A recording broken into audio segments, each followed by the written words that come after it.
Ang tanong ko, kailan po kayo nag-umpisa magreklamo? Mga isang buwan na po. Actually po, araw-araw po nandito yung kapitan namin pero nagmamatigas po itong may-ari po ng mga aso. May lisensya ba itong sinasabing shelter for the animal shelter? Yung mga vaccine at saka yung permit, wala siyang ma-provide. Itong si Mayor, mukhang wala pong ginagawa. Base po sa sinasabi ng barangay captain, baka si Mayor kulang sa guidance.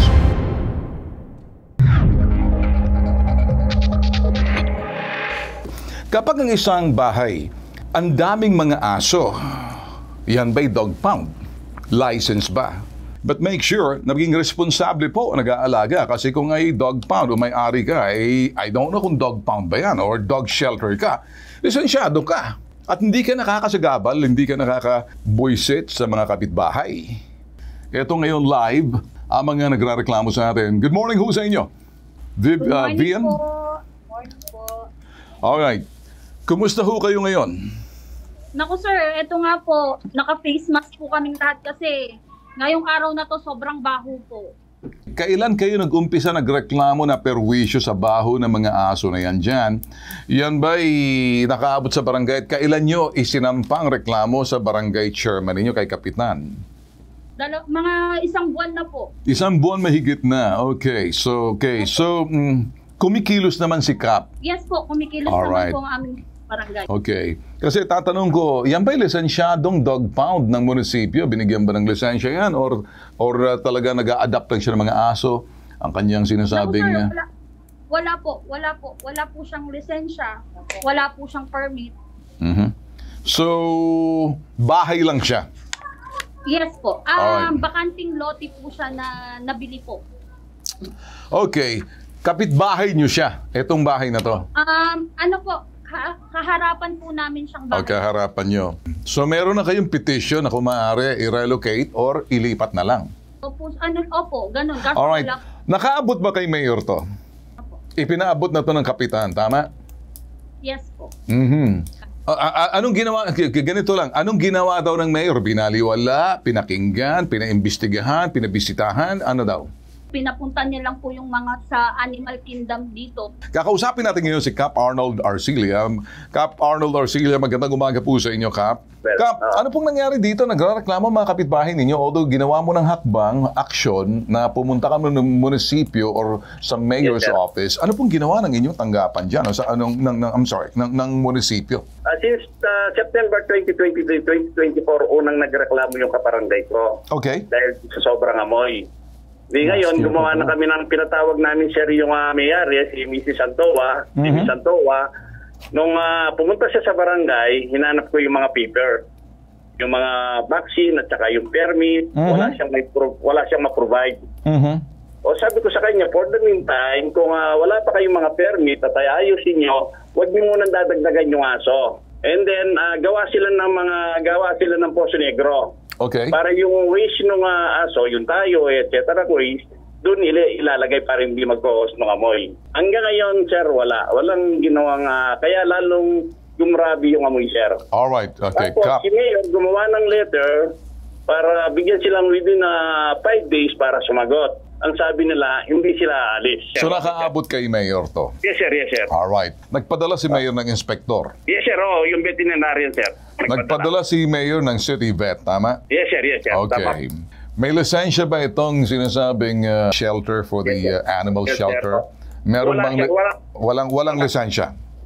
Up to now, sir, walang na-provide na permit. Wala, sir. Alright. So alam ni Mayor na walang na-provide na permit to. Yes, sir. Lumalabas itong si Mayor, parang gusto mong sabihin, walang magawa. Dahil ama ng bayan na parang hindi naman siguro tama na yung sinasabi natin, yung ating city vet or municipal vet na dapat mag-inspeksyon para hanapan. Yes, sir. Gusto ko rin makita ang kalagayan, ang kapakanan ng mga aso. Kasi kung nag-aalaga sila, importante lahat ay bakuna meron dyan. Yes, sir. Di ka basta-basta mag-aalaga ng aso na wala kang permit. Una sa lahat, permit. Yes, sir. Kasi Yes, sir. kung kung wala kang permit at hindi ka naman talagang siguro dalubhasa, anong ginagawa mo sa mga aso na yan? Hoarding ang tawag niyan. Kung alam ni Mayor lamang, nagpadala siya ng city vet at ang city vet walang magawa, magkakaproblema tayo rito. Dr. Marie Sheila Ordinario, magandang umaga sa iyo. Dr. Marie Sheila Ordinario, Head ng Animal Welfare Unit ng Bureau of Animal Industry. Ma'am, good morning. Magandang umaga po. Ngayon, ma'am, siguro may pamantayan dyan kahit sa animal, sabihin natin, ito sa mga Bureau of Animal Industry. Pag nilabag mo ang isang lokal na pamahalaan, nilabag mo na ang batas na inilabag mo na yung national laws patungkol dun sa sinasabing welfare. Tama, ma'am? Yes po, meron po tayong Republic Act 8485. Exactly, ma'am. Yes, or the Animal Welfare Act of 1998. But then again, ma'am, with that Republic Act, national law, must also be in conformity with the local law. Tama po, kasi meron din po tayong the Republic Act 7160 or the LGU Code. Binibigyan po ng authority ang ating mga local government units, veterinarians, to implement and enforce yun pong ating mga batas on animal cruelty. Itong si Mayor, mukhang wala pong ginagawa. Base po sa sinasabi ng barangay captain na parang binabaliwala at the expense of the residents in the area, ma'am. What do you think? Baka lang din po kulang sa guidance. Actually, sir, meron po... Sinong kulang sa guidance man? Si Mayor or baka si Mayor kulang sa guidance? Baka pati si Mayor kulang sa guidance, gabayan po natin. Bigyan natin ng patnubay. Hindi po ba ma'am, pag may sinasabing animal shelter na yan, kinakailangan mo na ng lisensya to make sure na mapalagaan po yung the state, the welfare of the animals. Hindi ba dapat, ma'am? Yes po, yun po ang... Can we just do it, ma'am, to inspect kung talagang nasa magandang kalagayan itong mga aso na to? Kasi kung hindi naman po siguro licensed to, saan sila kumukuha ng sinasabing pamantayan ng batas? Opo, actually, isa po yan sa magiging action. Kasama Bakit po yan hindi na po natin gawin kasi nahihirapan ng mga residente? Kaya nga po na gobyerno po tayo. Ako po, gumagawa na po ako ng parang oversight. Sana kung nakikinig sa atin ng Senado at Kongreso, sa halip nagbabangayan sila ng mga politika-politika, itinuturo ko na po, may oversight na po tayong ginagawa rito. Kasi kinakailangan siguro dito, ma'am, nagkakaroon ng patawag na sa level ho ng sinasabing sangguniang panlalawigan. Kinakailangan ba?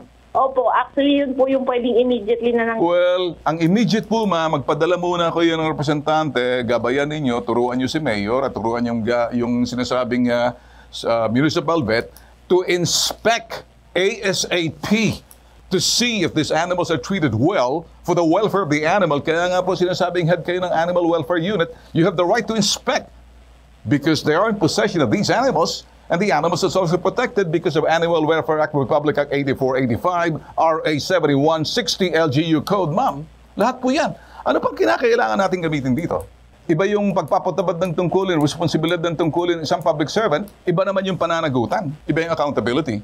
Kaya nga mo, ma'am, kuminsan, kung accountability, prosecution to culpability, to prosecution yan. Ang gusto ko lang, ma'am, baka kasi isipin ng mga tao, nagkukulang po kayo, there seems to be pagkukulang yan. Ibig sabihin, negligent po. Opo. I'm bringing this to your attention on behalf of those people coming to us. I'm no longer interested about the email officially that you requested at that you received kasi may nakikita na po kaming mali.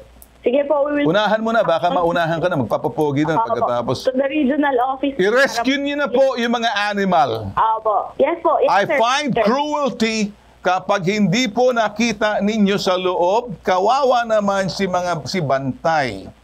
Ma'am, doon naman sa parte ng mga aso, kasi concern ko naman dito, sa sobrang dami ng aso at hindi sila natututukan, ano bang posible maging peligro para doon sa mga residente sa lugar kung ganito na hindi na ayos yung mga Poso Negro, waste disposal? Ano ma'am yung mga posible maging effect naman para doon sa mga kalusugan ng mga residente sa lugar? Possible public health na po kasi siya na-concern. So baka nga po may violation na rito sa sanitation. Ma'am, may violation na po, big time. I'm seeing a violation big time. Yes. Kaya Don't say baka, don't say there is a violation, ma'am. Yun. So posible nga po na meron na. So kaya... Ma'am, there is a violation big time because there's no permit. You cannot operate without a permit from the Yes po. galing po sa inyo. There is a local permit, there's a national law that should also be in conformity with the local law na sinasabi po natin, ma'am. Yes po, apart po from the Animal Welfare Act with the Sanitation Code, That's it. could really compromise the health po of the residents nearby. Halo-halong pagkain po niluluto niya. Yun po yung pinapakain niya sa mga aso. Yun po yung nagsasanhi ng amoy dito po. Okay, doktora. Saka yun nga po, dahil siguro crowded yung mga aso niya, may mga galisa, may mga skin disease po yung mga aso niya, talagang yun po din siguro isa din po nakakabaho dito sa aming barangay. Okay. Ano na po to? Isang taon nang mahigit ang Nako. ganito po. Opo, yes po, patawagan na po namin sa regional para mas mabilis pong mapuntahan. Okay, ma'am. Inaasahan po namin ang kilos ninyo. No? By bukas, merong update na po siguro, ma'am. Thank you, ma'am. Thank you. Alright, sige. Ganito na lang. Ian, okay yan. Narinig nyo na ngayon? Yes po, yes po, yes po. Ayos ba? O, babalikan namin kayo bukas, ha? Sige po, Maraming salamat. Sir Ben. Okay na sa'yo, Kap. Tapos na ang pagtitiis mo dahil inumpisahan. Ay, salamat nag-umpisa sir. na ang Salamat. bitag. Maraming salamat, Sir Ben. Maraming salamat din sa iyong pagtanggap ng tawag namin. Bukas, Okay tingnan po. natin, ha? Thank you, ha? Okay po.